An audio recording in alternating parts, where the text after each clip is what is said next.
बापरे, थंडी कसली वाढली आहे. काम कशी करू आता. फ्रीज मधल्या सारखं पाणी एवढं गार झालंय ना, हात घातलं तरी काटा येतोय अंगाला.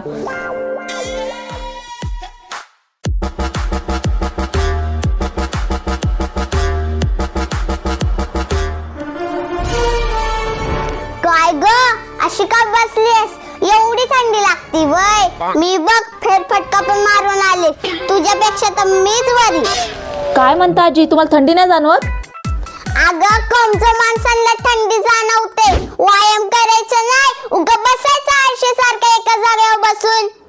अहो आजी, थंडीच तशी लागते की जागेवर हालूच वाटत नाही. आणि हवा पण बघा ना कसली गार लागते. अगं तू जेवढं नाजूकपणा करशील ना, मला थंडी वाजते म्हणून तेवढीच थंडी वाजती. जरा आळस झटक जरा. आणि तो कसा झटकायचा आजी? अगं गार गार पाण्याने आंघोळ कर, मग बघ थंडी कशी पळून जाती.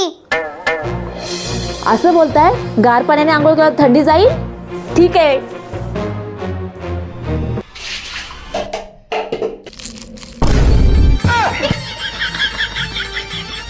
गेली बाई माझी सुनबाई गेली, थंडीने आकडून गेली.